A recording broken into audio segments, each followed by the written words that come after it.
Algernon Blackwood, an introduction. Algernon Blackwood was born on 14th of March 1869 in Shooters Hill, southeast London, to a religious middle-class family.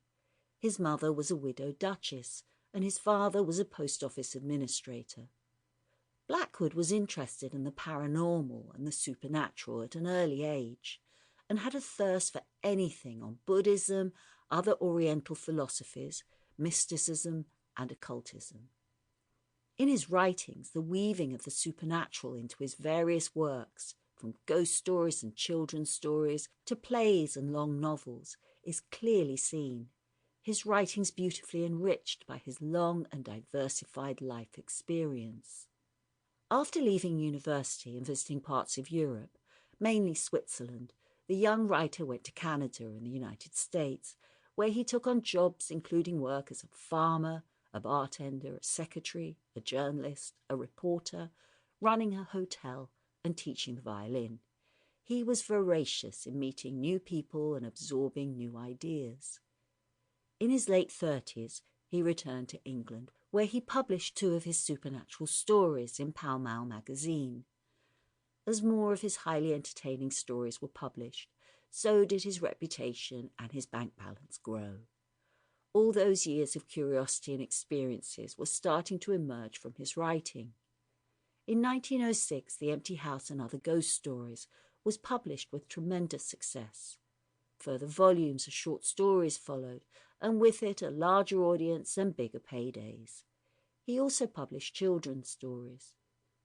Blackwood had ideas for novels and to explore on a larger canvas the paranormal world and the relationship between man and metaphysical powers, including in 1911 the Centaur. With the outbreak of the First World War, Blackwood was assigned to British intelligence to write propaganda to support the war effort. He was a prolific author with a quite staggering output, which was also to include many plays. The exact number of his works are unknown, as he would frequently write a story for a newspaper or periodical at very short notice. In 1949, Blackwood was made a Commander of the Order of the British Empire in recognition of his literary talents and his services during the First World War.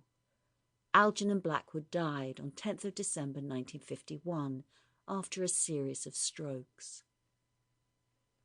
The mysteries of the natural world are enhanced by those of the Native American spirit world in this wonderfully descriptive short story of a man's fishing expedition to Medicine Lake. Running Wolf by Algernon Blackwood. The man who enjoys an adventure outside the general experience of the race and imparts it to others must not be surprised if he is taken for either a liar or a fool, as Malcolm Hyde, hotel clerk on a holiday, discovered in due course. Nor is enjoy the word to use in describing his emotions. The word he chose was probably survive. When he first set eyes on Medicine Lake, he was struck by its still, sparkling beauty, lying there in the vast Canadian backwoods. Next, by its extreme loneliness, and lastly, a good deal later this, by its combination of beauty, loneliness, and singular atmosphere, due to the fact that it was the scene of adventure. "It's fairly stiff with big fish," said Morton of the Montreal Sporting Club.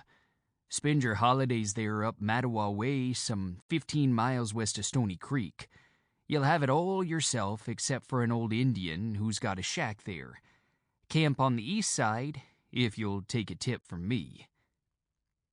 He then talked for half an hour about the wonderful sport. Yet he was not otherwise very communicative and did not suffer questions gladly, Hyde noticed. Nor had he stayed there very long himself.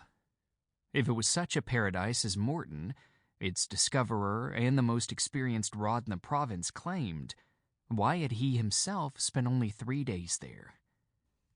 Ran short of grub was the explanation offered.